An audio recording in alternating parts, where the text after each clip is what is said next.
Apresentação do modelo cliente-servidor. A arquitetura cliente-servidor, também conhecida por modelo cliente-servidor, é um paradigma relacionado à forma como os computadores se estruturam na rede de comunicação de dados, em termos de demanda e oferta de serviços. Significa, na prática, quando um usuário demanda um serviço, o acesso a uma base de dados, por exemplo, e a resposta é dada por um computador, que detém um sistema criado, especificamente, para atender às requisições dos usuários, tem-se, portanto, o modelo cliente-servidor em ação. Quando um cliente usa um aplicativo no seu smartphone para localizar motoristas particulares, sabemos que, na verdade, essa solicitação é enviada do aplicativo do cliente para um software instalado em um computador central, que chamamos servidor, que gerencia as solicitações, localiza motoristas disponíveis na região e estabelece um preço. O programa instalado em um computador servidor pode ser chamado processo servidor, enquanto o programa acessado diretamente pelo usuário é conhecido por processo cliente. Nesse contexto, o servidor pode ser um dispositivo, um serviço, ou uma aplicação, cujo objetivo principal é atender às requisições dos clientes. O servidor fica o tempo todo aguardando as solicitações de usuários, no entanto, os processos clientes são executados apenas quando necessário. Figura 1.1 diagrama que exemplifica o modelo cliente-servidor. Fonte, adaptada de Forouzan e Mosharraf, 2013. A figura 1.1 apresenta um exemplo de troca de dados entre clientes e servidores. A LAN, Local Area Network, representada no quadro 1 da figura 1.1, ilustra dois notebooks interconectados, e um deles está conectado através da WAN, Wide Area Network, ao servidor da LAN 3. Por sua vez, o servidor da LAN 3 também está atendendo requisições de um notebook da LAN 3, e de outro, da LAN 2. Logo, temos que um servidor de rede, quando configurado, pode atender requisições de outros dispositivos distribuídos na LAN, ou geograficamente distantes. Você pode ter identificado que, na figura 1.1, clientes e servidores são representados por imagens diferentes, clientes como notebooks e servidores como torres/gabinetes. Isso ocorre, porque, geralmente, servidores requerem grande capacidade de processamento e memória. Para computadores com processadores de alto nível e funcionamento 24 horas por dia, são necessárias fontes de energia e acesso à rede ininterruptos, sistema de refrigeração adequado, discos de armazenamento de grande volume. No caso dos clientes, basicamente é necessário ter acesso à internet ou à LAN para acesso aos serviços hospedados, já que a maior parte do processamento é feita no servidor. Forouzan e Mosharraf, 2013, apresentam um problema que administradores de rede precisam considerar quando adotam o modelo cliente-servidor. Um problema com esse paradigma é que a carga de comunicação concentra-se no lado do servidor, o que significa que este deve ser um computador poderoso.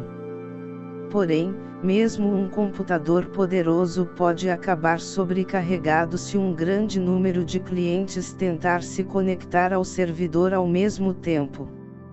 Outro problema é que deve haver um provedor de serviços disposto a criar um servidor poderoso para um serviço específico e arcar com os custos envolvidos, o que significa que o serviço deve sempre gerar algum tipo de receita para o servidor de modo a incentivar tal empreendimento.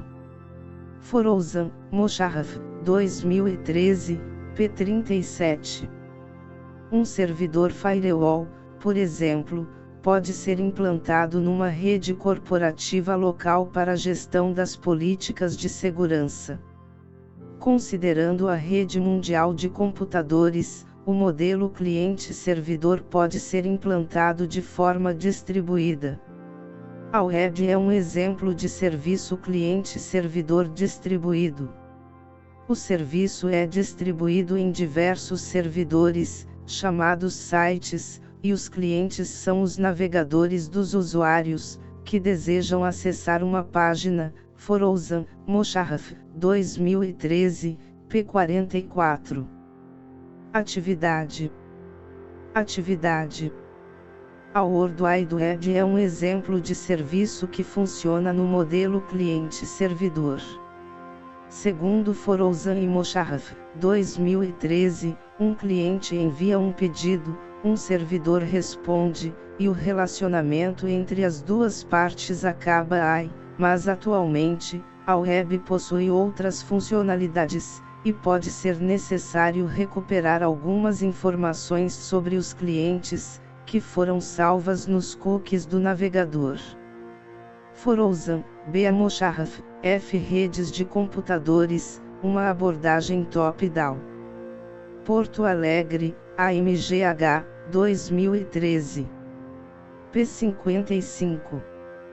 Considerando o trecho citado, analise as sentenças a seguir e assinale a única verdadeira. A. Um usuário acessa um site da web, que salva a data da última visita no cookie em seu computador. Nesse tipo de comunicação, não é utilizado o modelo cliente-servidor, pois foi criada uma terceira instância de armazenamento, que não é no cliente nem no servidor.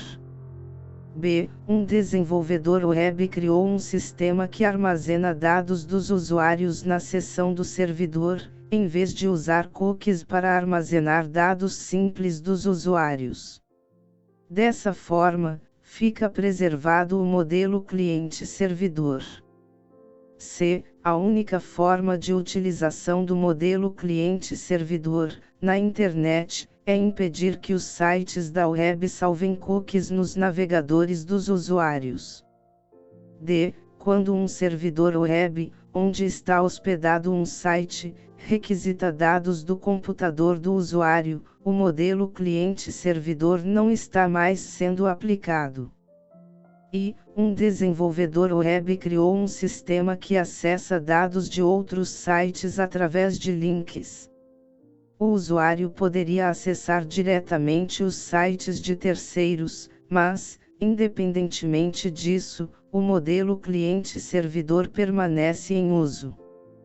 Verificar resposta. Sockets TCP. Agora que aprendemos os fundamentos do modelo cliente-servidor, podemos analisar como acontece a comunicação entre cliente e servidor em uma rede. Os dispositivos interessados em estabelecer uma comunicação em rede têm de ter uma identificação.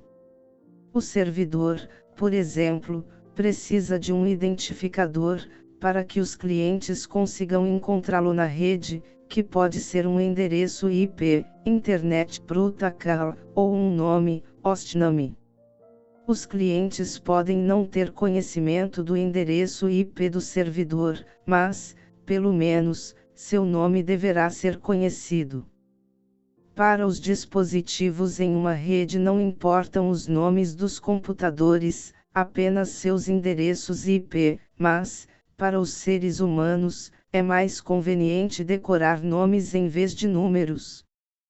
Por essa razão, o sistema DNS é utilizado para fazer a resolução de nomes, ou seja, converter nomes de servidores aos respectivos endereços IP. O Domain Name System, DNS, fornece um serviço que mapeia nomes simbólicos legíveis por seres humanos para endereços de computadores. Navegadores, softwares de e-mail e a maioria dos outros aplicativos da internet usam o DNS.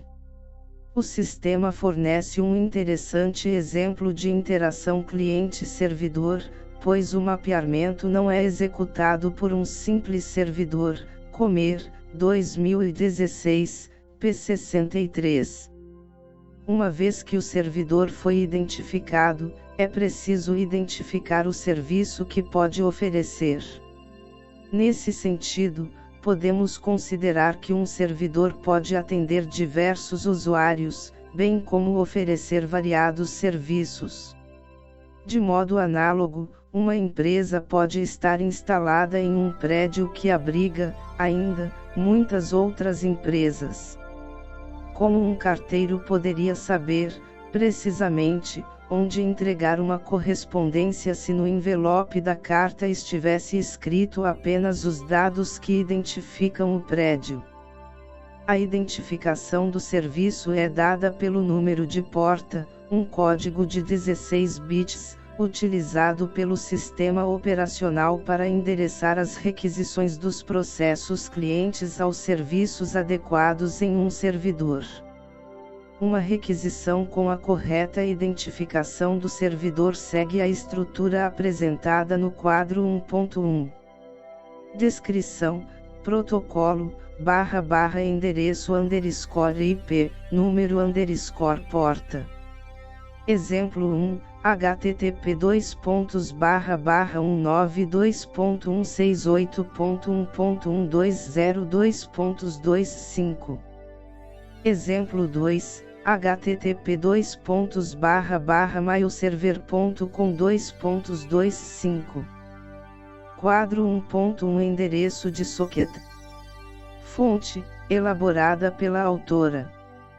O quadro 1.1 apresenta dois exemplos de identificação de servidor e serviço. Na primeira linha, temos um descritivo, que apresenta o protocolo, seguido pelo endereço IP e a porta. No primeiro exemplo, o protocolo utilizado é o HTTP, Hypertext Transfer Protocol, seguido de dois pontos e barra. Endereço IP vem em seguida, em um campo que pode ser substituído pelo nome do host correspondente. Por fim, o número de porta, que nesses exemplos, corresponde à porta número 25. O conjunto de endereço IP, ou hostname, mais o número de porta podem ser denominados endereço de socket. Em programação de computadores para redes são usadas APIs, Application Programming Interface, para o desenvolvimento de aplicações que se comunicam na internet, ou até em uma LAN. Além do endereço de socket, o desenvolvedor de software deverá especificar se a aplicação será um processo servidor ou um processo cliente. Isso porque as APIs de sockets possuem funções que, na aplicação, podem ser usadas tanto em processos do tipo cliente, quanto em processos do tipo servidor, mas há outras funções exclusivas para um ou para outro. Servidor accept aceita uma chamada entrante. Listen prepara o socket para uso do servidor. getPername obtém o endereço do cliente. Quadro 1.2 Funções de uso exclusivo no processo servidor em programação com sockets. Fonte, adaptada de Comer, 2016. No quadro 1.3 é possível observar a programação socket voltada para funções do tipo cliente. Cliente Connect conecta com a aplicação remota. Quadro 1.3 Funções de uso exclusivo no processo cliente em programação com sockets. Fonte, adaptada de Comer, 2016. A seguir, podem-se verificar informações relacionadas às funções, tanto de processo servidor como de clientes em sockets. Servidor e cliente socket cria o socket. Recebe dados ou mensagens entrantes. Close termina a comunicação. Send envia dados. Quadro 1.4 Funções de uso no processo servidor ou no processo cliente em programação com sockets. Fonte, adaptada de Comer, 2016. Um serviço confiável é aquele que oferece a garantia de recebimento dos dados, ou seja, em caso de falhas na transmissão, automaticamente é feito o reenvio dos dados perdidos. Caso seja preciso prover um serviço confiável, é indicada a utilização de sockets TCP, Transmission Control Protocol. TCP é um protocolo da camada de transporte, orientado à conexão, cuja principal característica é prover a entrega de dados livre de erros e de forma ordenada, ao destinatário. Para a comunicação entre processos do tipo cliente e servidor sob o protocolo TCP, o processo cliente deve contatar o servidor. Desse modo, o processo servidor já deverá estar em execução e aceitando conexões. A dinâmica de criação de sockets TCP é a seguinte: cliente cria um socket TCP local, especificando IP e porta do processo servidor. Servidor recebe solicitação de conexão. Cliente estabelece comunicação. Servidor cria um novo socket TCP, com o número de porta do processo cliente. Isso permite que múltiplas conexões sejam criadas com clientes diferentes. Exemplo de codificação.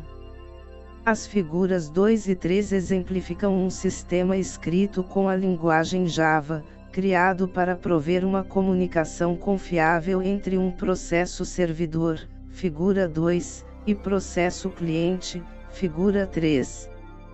Figura 1.2 Exemplo de codificação do processo servidor em linguagem Java, utilizando socket TCP. Fonte, adaptada de Wikilivros, 2019. Na figura 1.2 podemos observar, na linha 3, que é criado um objeto socket do lado do servidor, em que o número _ porta deverá ser trocado pelo número de porta pela qual o processo cliente usará para conectar ao servidor. O laço de repetição infinito da linha 4 permite que o processo servidor seja executado continuamente. Na linha 7, vemos que, quando o processo cliente se conectar ao processo servidor, será criada uma conexão virtual entre os envolvidos na comunicação. Daí em diante, é feita a troca de dados de input, recebimento no servidor, e output, envio pelo servidor. Reflita. Os endereços de socket, numa conexão entre cliente e servidor, são diferentes para cada lado da comunicação, ou seja, existe uma porta e um endereço IP para o cliente, e outra porta e endereço IP para o servidor. Eventualmente, endereços de porta podem ser os mesmos, mas endereço IP não deve se repetir, visto que representa um identificador único da interface de rede de um computador. Pense nas formas de verificar quais conexões estão abertas no seu computador neste momento. Considere, ainda, que mesmo com seu navegador fechado, pode existir comunicação do seu computador com diversos outros sistemas da web. Figura 1.3, exemplo de codificação do processo cliente em linguagem Java, utilizando socket TCP. Fonte, adaptada de Wikilivros, 2019. A figura 1.3 exemplifica uma aplicação que executa o processo cliente. Podemos verificar que a linha 3 cria um socket, em que está escrito o nome _ do servidor, e deve ser substituído pelo hostname ou pelo endereço IP do servidor. Os objetos info do servidor e info para servidor, das linhas 5 e 7, serão ligados ao socket para enviar e receber cadeias de dados. A função close, que foi vista no quadro 4, foi implementada na linha 11, e expressa a intenção, no cliente, em encerrar a comunicação. Atividade. Sobre identificação de portas e hosts em comunicação usando sockets TCP, assinale a única alternativa correta. A. Em um sistema cliente, para criar um socket não é preciso identificar o servidor, mas é preciso identificar o cliente. B. Em um sistema cliente, para criar um socket é preciso identificar o servidor e a porta. C. Em um sistema servidor, não é necessário identificar número de porta. D. Em um sistema cliente, a função accept significa que o cliente está aceitando chamadas de servidores. E, usando sockets TCP não é possível estabelecer uma comunicação segura. Verificar resposta. Sockets UDP. Iniciamos este tópico destacando que, segundo Comer, 2016, na internet, todos os serviços são fornecidos por aplicações que utilizam ou o paradigma de fluxo, como é o caso de sockets TCP, ou o paradigma de mensagem. Este último oferece um serviço sem garantias de entrega dos dados ao destinatário, ou seja, um serviço de comunicação não confiável. A implementação da troca de dados entre programas sem garantia de recebimento é feita usando sockets UDP.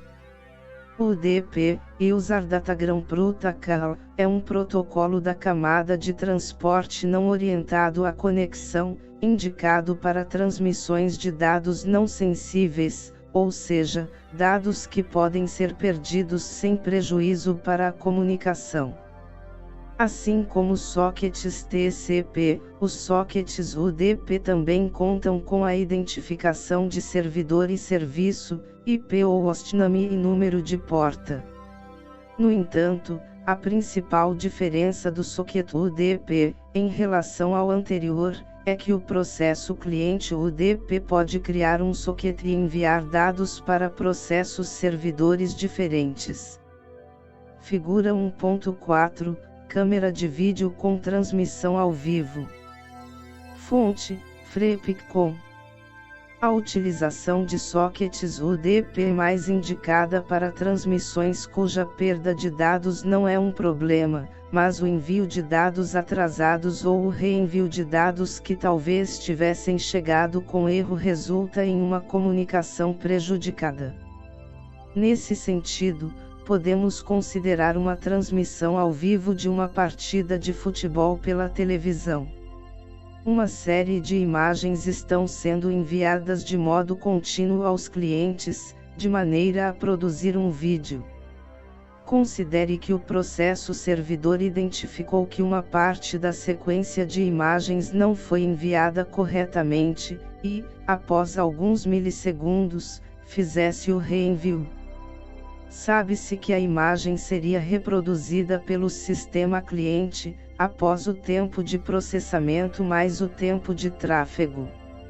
Nessa situação, na apresentação de uma imagem, considerando um cenário bastante dinâmico como uma partida de futebol, pode ser mais relevante descartar as imagens atrasadas e continuar a reproduzir o conteúdo que vem sendo recebido no processo cliente.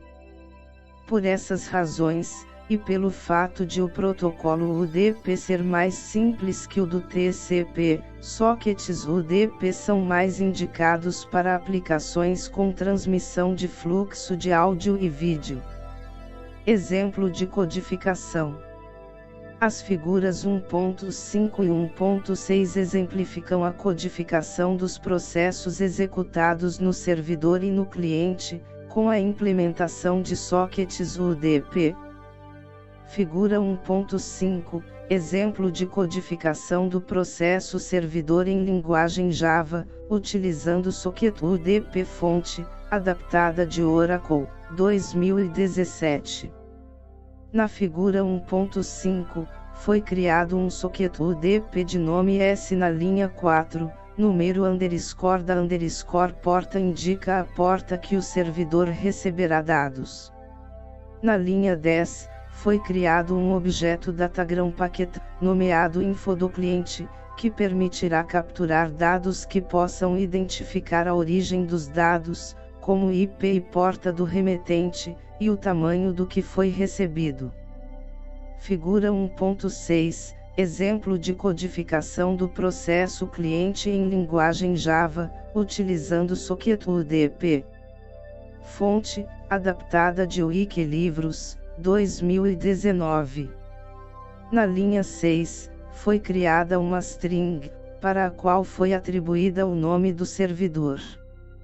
Podemos observar que, na linha 9, o endereço IP do servidor é obtido e atribuído à variável address.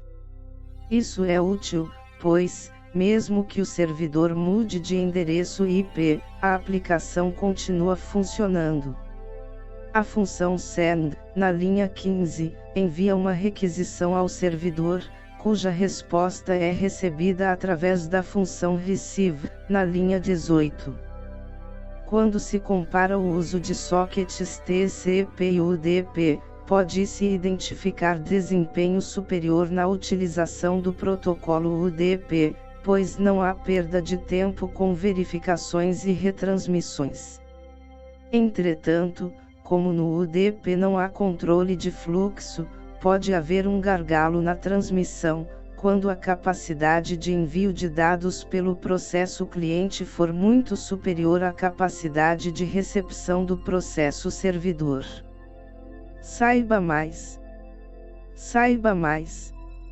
Visite o site a seguir e veja mais detalhes sobre desenvolvimento de sockets em aplicações Java, tanto em rede local como com acesso à internet.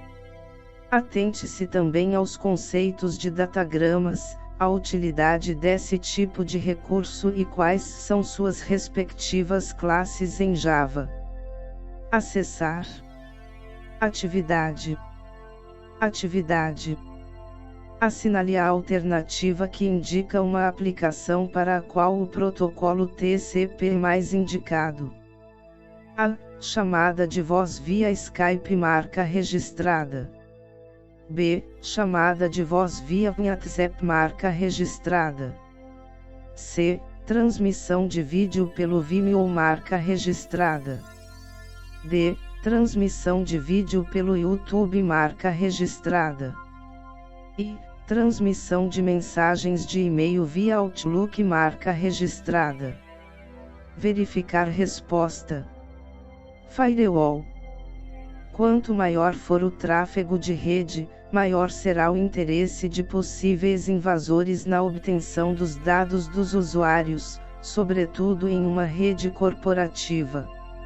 A fragilidade dos sistemas de segurança expõe, além dos usuários de uma rede corporativa, os clientes e os fornecedores. Figura 1.7. Invasores podem estar interessados no tráfego de sua rede. Fonte: freepik.com. A segurança da informação depende, não somente dos investimentos do setor de tecnologia da informação em recursos físicos, mas envolve conscientização e capacitação dos usuários de uma rede de computadores. Em termos de sistemas, algumas tecnologias podem contribuir para a segurança na rede, como o firewall. Esse sistema é projetado para proteger os computadores da LAN contra invasores e tráfego indesejado. Um firewall é colocado entre uma organização e o resto da internet, e todos os pacotes que entram ou saem da rede corporativa passam por ele. Comer, 2016. A análise da necessidade de implantação do firewall em uma empresa passa pelo aval da diretoria ou de instâncias hierarquicamente superiores, que poderão avaliar quais as implicações administrativas que o uso desse sistema pode acarretar. A implantação começa por um protótipo pelo qual seja possível estabelecer e testar as regras de segurança. A contratação de um hacker experiente contribui para verificar as falhas restantes e aprimorar a configuração e eficácia do sistema. Colby Jr., 2017. Classificação. Os sistemas de firewall podem ser classificados pelo seu nível de atuação. Nível de rede. Tomam decisões com base nos dados contidos nos cabeçalhos dos pacotes, como IP de origem, IP de destino, protocolo utilizado, números de portas. Exemplo, NetFilter. Saiba mais. Saiba mais. O NetFilter é um framework gratuito, incluso no kernel Linux, capaz de fazer a filtragem de pacotes, tradução de endereços, redirecionamento de portas, entre outras funcionalidades. Acessar. 4.1.2 Nível de aplicação. Além de analisar os cabeçalhos, os níveis de aplicação podem verificar as cargas de dados úteis dos pacotes, ou seja, o conteúdo em si, que está sendo transmitido na rede. Exemplo, SCID. Saiba mais. Saiba mais. O SCID é um servidor de proxy, que estabelece controle de acesso, autenticação de usuários, e outras funções, incluindo a personalização de páginas de erros aos usuários. Acessar. Ativação do NetFilter. Iptablis é o módulo do NetFilter que permite acesso aos administradores rede para efetuar a configuração de regras, ou seja, funciona como uma interface. Por ser muito popular, eventualmente, as pessoas confundem o NetFilter com o Iptablis. O Iptablis está disponível em, praticamente, todas as distribuições mais populares do sistema operacional Linux, como Ubuntu, SUSE, CentOS, Debian e Fedora, sem a necessidade de instalações adicionais. Para começar a utilizar o Iptablis e configurar o NetFilter, é preciso diferenciar um fluxo de entrada de um de saída da rede de computadores. O tráfego de entrada é originário em outro computador com destino à máquina local, o de saída é originário na máquina local com destino a outro host. Podemos considerar que o administrador de uma rede verificou que determinado servidor apresentou, repentinamente, um desempenho inferior ao habitual. Isso pode acontecer em decorrência de uma sobrecarga. Esse servidor pode estar recebendo uma quantidade de requisições excessiva de processos clientes em determinada porta. Caso essa porta seja conhecida e o administrador queira bloquear as requisições ao processo servidor, basta digitar o comando abaixo, no terminal do sistema operacional, substituindo a expressão número da porta.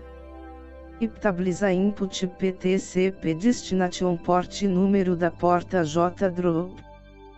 Quadro 1.5 Exemplo de definição de regra para bloqueio de porta de entrada. Fonte, adaptada de Brito, 2017.